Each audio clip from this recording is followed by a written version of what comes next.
فرمائے کہ تم ہرگز بلائی کو نہ پہنچو گے جب تک راہ خدا میں اپنی محبوب چیز نہ خرچ کرو۔ وما تنفقوا من شيء فإن الله به عليم، اور تم جو کچھ خرچ کرو گے اللہ کو سب معلوم ہے۔ کریم علیہ السلام کی حدیث پاک کا مفہوم ہے کہ نیکی کا جو ثواب ہے وہ 10 سے لے کر 700 گنا تک ہے، اور پھر اس سے بھی زیادہ ہے۔ یعنی 10 ثواب ملنا یہ تو عام روٹین ہے،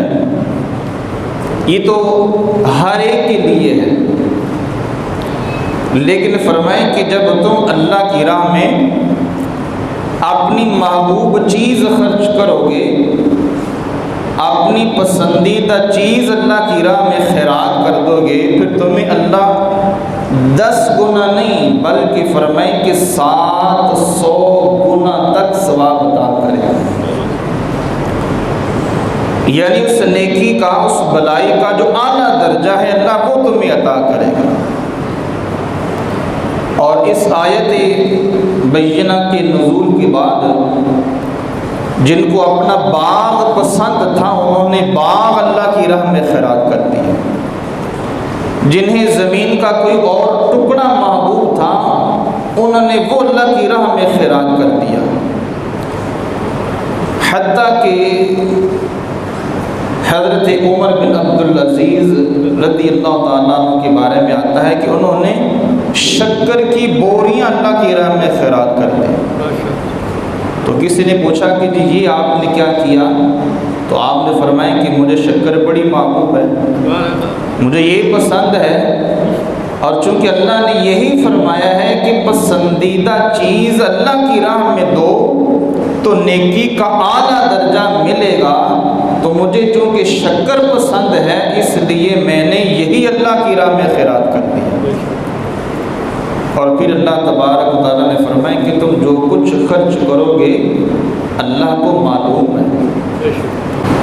یعنی وہ تمہاری پسندیدہ چیز ہے یا دکھاوے کے لیے دے رہے ہو یہ اللہ کو سب معلوم ہے۔ قربانی اللہ کی طرف سے یہ بھی ایک فریضہ ہے، تو قربانی بھی ہمیں خوش دلی سے کرنی چاہیے، اس لیے کہ قربانی کے اوپر بھی مال خرچ ہوتا ہے۔ جب اس کے اوپر مال خرچ ہوتا ہے تو پھر جانور اللہ کی راہ میں وہ دینا چاہیے جو دیکھنے میں بھی خوبصورت نظر آتا ہو،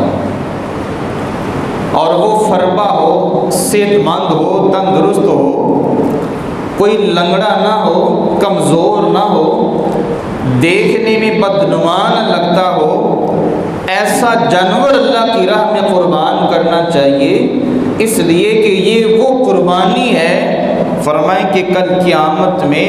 یہ تمہاری سواری بنائی جائے گی، تمہیں سوار کر کے اللہ اس سے جنت میں داخل فرمائے گا۔ تو گویا کہ یہ تو ہم اپنے لیے ذات راہ بنا رہے ہیں، تو قربانی بھی کرنی ہے تو اچھی اللہ کی راہ میں کرنی چاہیے، جو شریعت کا حکم ہے اس کے مطابق کرنی چاہیے، اور قربانی کا جو جانور ہے اس پہ ظلم نہیں کرنا چاہیے، بلکہ اس سے انسیت حاصل کرنا چاہیے، اس سے محبت سے پیش آنا چاہیے۔ جب قربانی کے لیے وقف کر لیا ہے تو پھر اس سے اپنا ذاتی نفع نہیں اٹھانا چاہیے، اس لیے کہ اب وہ اللہ کے لیے ہم نے وقف کر دیا ہے، ہم نے قربانی کا اس سے ارادہ کر لیا ہے۔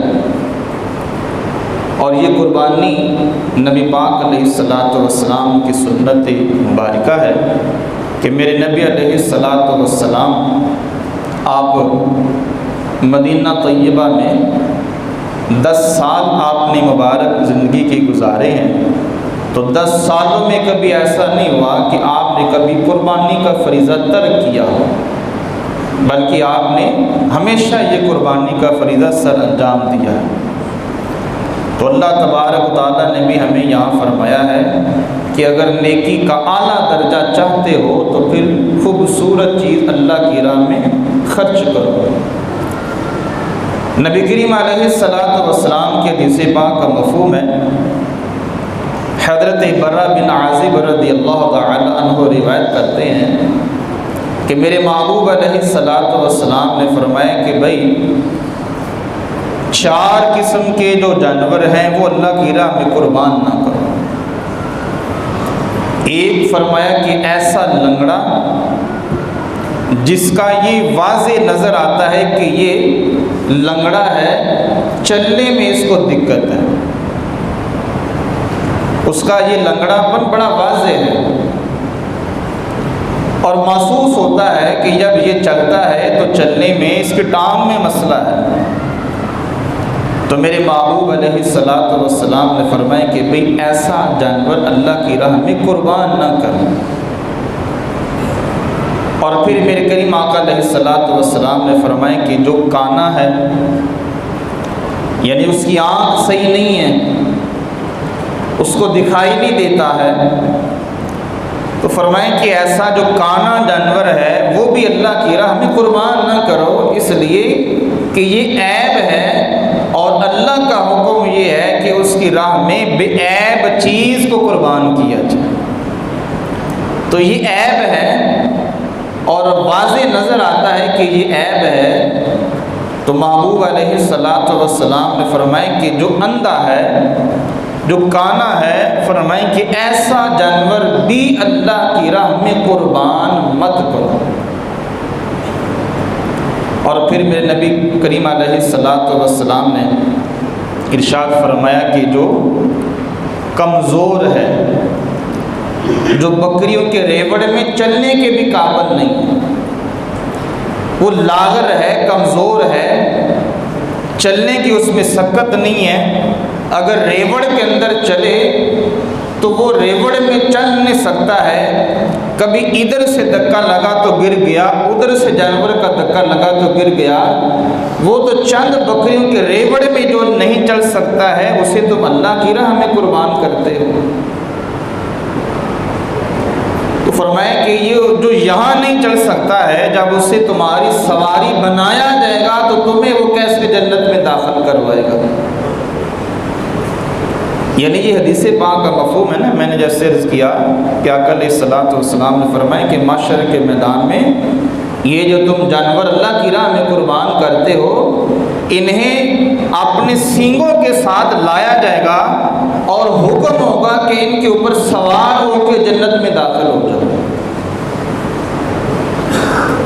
تو جو یہاں نہیں چل سکتا ہے تو تم اس پہ سواری فرمائے کہ پھر کیسے کرو۔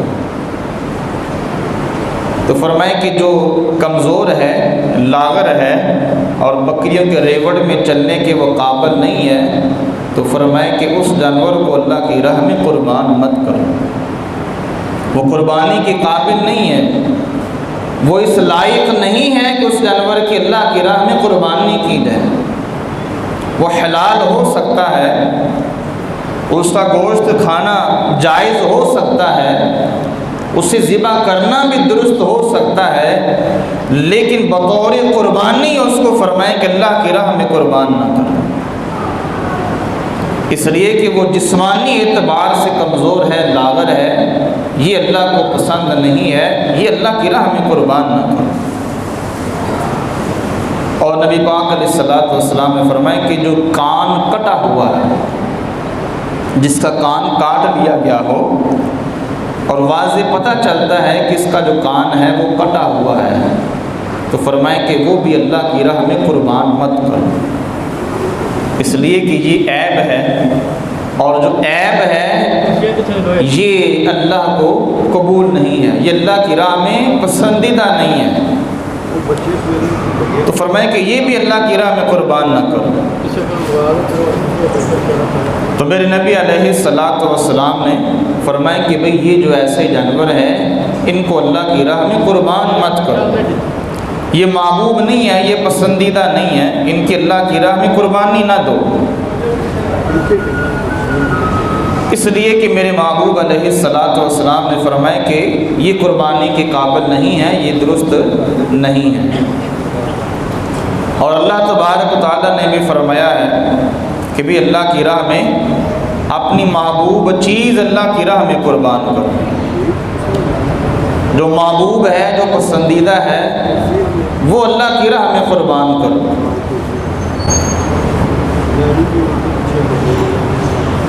یہاں پہ ایک اور مسئلہ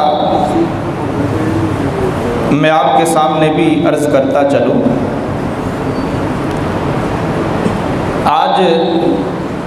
ہمارے معاشرے کی جو حالت ہے وہ بہت ہی ناگفتہ بھی حالت ہے، قابل رحم ہماری حالت ہے۔ ہر چیز میں دو نمبری کرتے ہیں،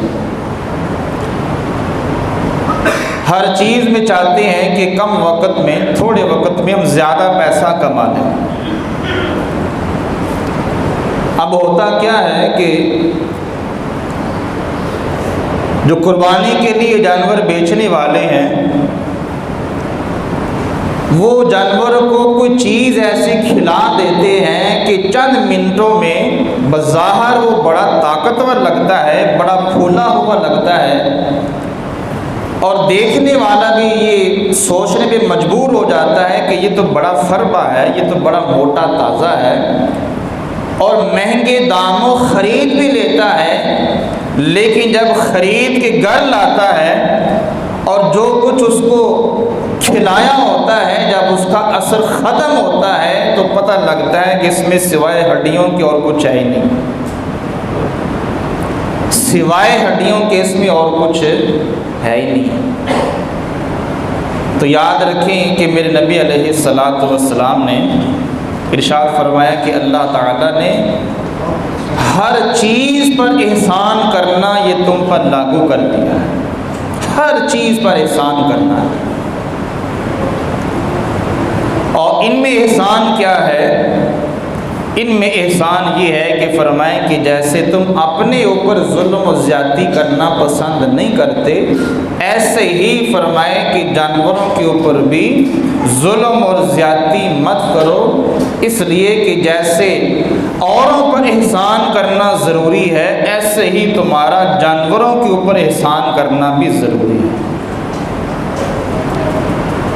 جیسے اگر انسان کو کوئی بندہ کیمیکل کھلا دے اور وہ کیمیکل تھوڑی دیر کے لیے اس انسان میں بڑی چستی پیدا کر دے، بڑی پھرتی اس کے اندر پیدا کر دے، لیکن چند گھنٹوں کے بعد پتہ چلے کہ وہ تو بستر سے لگ گیا ہے، ایسا اس کا سائیڈ ایفیکٹ ہوا ہے، تو ایسا ہی فرمائیں کہ جانور کے ساتھ بھی ہو سکتا ہے کہ جو تم نے کیمیکل کھلایا اس کو چند منٹوں کے لیے، جس سے بظاہر تو وہ فربا ہو گیا ہے، لیکن کیا پتا کہ بعد میں اس کا گوشت کھانے کے قابل ہی نہ رہے، اس کا جو گوشت ہے وہ کھانے کے قابل ہی نہ رہے۔ تو یہ تو فرمائیں کہ دوہرا امانت میں خیانت ہو گئی، اس کے ساتھ بھی زیادتی ہو گئی، اور جس کو بیچا تھا اس کے ساتھ بھی خیانت کر لی۔ تو یہ ایسا انسان کا بطور مسلمان ہمارا رویہ نہیں ہونا چاہیے۔ یہ قربانی ہے، اور قربانی کا مطلب کیا ہے کہ ہم حضور علیہ الصلوۃ والسلام کی سنت مبارکہ کو ادا کر رہے ہیں۔ جب حضور علیہ الصلوۃ والسلام کی سنت مبارکہ کو ادا کر رہے ہیں تو پھر اس سنت سے ہمیں محبت بھی کرنی چاہیے، اس لیے کہ حضور علیہ الصلوۃ والسلام کی حدیث پاک کا مفہوم ہے کہ جس نے میری سنت سے محبت کی گویا اس نے میرے سے محبت کی۔ تو فرمائیں کہ اگر جانور بھی اللہ کی راہ میں قربان کرنا ہے تو اخلاص کے ساتھ کرو، مخلص ہو کے کرو، اللہ کی رضا کے لیے کرو، چاہے مہنگا دینا ہے یا درمیانہ دینا ہے، جو بھی ہے اخلاص شرط ہے۔ اللہ کے لیے دے رہے ہو تو پھر خلوص کے ساتھ اللہ کی راہ میں قربان کرو۔ تو اللہ تبارک و تعالیٰ نے قرآن پاک کی اس آیت بینہ میں بھی جو آج ہم نے سماعت فرمائی، اللہ نے یہی فرمایا کہ بھی اپنی محبوب چیز اللہ کی راہ میں، جس چیز سے تم محبت کرتے ہو جو تمہیں پسند ہے وہ اللہ کی راہ میں خرچ کرو۔ انما اموالکم و اولادکم فتنہ، اللہ نے فرمایا کہ تمہارا مال بھی اور تمہاری اولاد بھی یہ آزمائش ہے، یہ نعمت بھی ہے، آزمائش بھی ہے۔ اللہ نے تمہیں مال دیا ہے، یہ اللہ کی نعمت بھی ہے، یہ اللہ کا فضل بھی ہے، لیکن اس کے ساتھ ساتھ فرمائیں کہ یہ آزمائش بھی ہے۔ اگر چاہتے ہو کہ آزمائش سے نکل کے اللہ کی نعمت میں آ جاؤ تو پھر فرمائیں کہ اس سے اللہ کی راہ میں خرچ کرو۔ اللہ کی راہ میں خرچ کرو گے تو یہ جو آزمائش ہے یہ اللہ کی نعمت بن جائے گی، یہ اللہ کا فضل بن جائے گی، یہ مال اللہ کا کرم بن جائے گا کہ اللہ نے دیا تھا اور اللہ کے دیے ہوئے کو اللہ ہی کی راہ میں خرچ کر دیا۔ تو اللہ کی راہ میں دینا چاہیے، مختلف طریقوں سے دینا چاہیے، اور انہی میں سے فرمائے کہ ایک قربانی بھی ہے، اور یہ قربانی اتنی اللہ کے نبی علیہ الصلاۃ والسلام کو پسند ہے کہ میرے کریم آقا علیہ الصلاۃ والسلام نے فرمائے کہ جس نے گنجائش کے باوجود، جس کو اللہ نے گنجائش دی ہے، جس کو اللہ نے وسائل دیے ہیں، جس کو اللہ نے مال عطا کیا ہے، فرمائیں کہ اس نے اپنی فراوانی کے باوجود، اس نے وسعت کے باوجود، طاقت کے باوجود، اگر اس نے فرمایا کہ اللہ کی راہ میں قربانی نہیں کی ہے تو فرمایا کہ اس سے ہمارے عیدگاہ بھی آنے کی کوئی ضرورت نہیں ہے۔ یعنی اتنا حضور علیہ الصلاۃ والسلام کو قربانی کرنا پسند ہے، اور نہ کرنے والے سے آپ اتنا ناراض ہوتے ہیں کہ بھئی تجھے اللہ نے طاقت دی ہے، اللہ نے وسعت دی ہے، اللہ نے مال دیا ہے، بلکہ ایک نہیں، تم تو اللہ کی راہ میں کئی جانور قربان کر سکتے ہو، تو زیادہ کرنے کی بجائے تم ایک بھی نہیں کر رہے۔ تو میرے نبی علیہ الصلاۃ والسلام نے فرمایا کہ پھر اس کی عیدگاہ آنے کی بھی کوئی ضرورت نہیں۔ ہمیں کوئی ضرورت نہیں کہ وہ عیدگاہ میں آ کے عید نماز پڑھے اور کہے کہ 2 رکعت نماز عید الاضحیٰ، جب وہ اللہ کی راہ میں قربانی ہی نہیں کر رہا ہے، حالانکہ اللہ نے وسعت بھی دی ہے، اللہ نے مال بھی دیا ہے۔ ایسا نہیں ہے کہ مال نہیں ہے، کیونکہ مال نہیں ہے تو پھر تو قربانی اس کے اوپر ویسے ہی نہیں ہے، لیکن جب اللہ نے مال دیا ہے، سب کچھ دیا ہے، چاہتا تو کئی قربان کر سکتا تھا، لیکن کیا ہے کہ وہ ایک بھی نہیں کر رہا۔ تو میرے نبی علیہ الصلاۃ والسلام نے فرمایا کہ ہمیں بھی پھر اس کے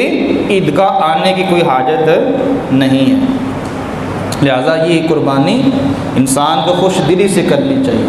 لیکن جانور سوچ سمجھ کے خریدنا چاہیے۔ جو بیچنے والے ہیں ان کو بھی ایمانداری کا مظاہرہ کرنا چاہیے، کیونکہ آخر وہ بھی تو مسلمان ہیں، اور جب بیچ رہے ہیں تو مال کی لالچ نہیں کرنی چاہیے، بلکہ یہ سوچنا چاہیے کہ جو لے کے جا رہا ہے یہ بھی قربانی کی نیت سے لے کے جا رہا ہے، ہم جو بیچ رہے ہیں تو ہم بھی قربانی کے لیے ہی بیچ رہے ہیں کہ یہ قربانی جا کے کرے گا۔ تو اس لیے بیچنے والے کو بھی چاہیے کہ امانت میں خیانت نہ کرے، اور لینے والے کو بھی چاہیے کہ اپنی پہلے تسلی کر لے کہ اس میں کوئی عیب تو نہیں ہے، تاکہ میں بغیر عیب کے جو جانور ہے، جو خوبصورت ہے، جو دکھنے کے اندر بھی بڑا اچھا لگتا ہے، میں وہ اللہ کی راہ میں قربان کروں، تاکہ اللہ تبارک و تعالیٰ اس اخلاص کی برکت سے اسے اعلیٰ درجے کا ثواب عطا فرمائے۔ دعا ہے کہ اللہ تبارک و تعالیٰ امت مسلمہ کے لیے قربانی آسان فرمائے، اور جتنے اس کے مسائل ہیں اللہ ہر ایک کے اندر ہمارے لیے آسانیاں پیدا فرمائے۔ وما علینا الا البلاغ۔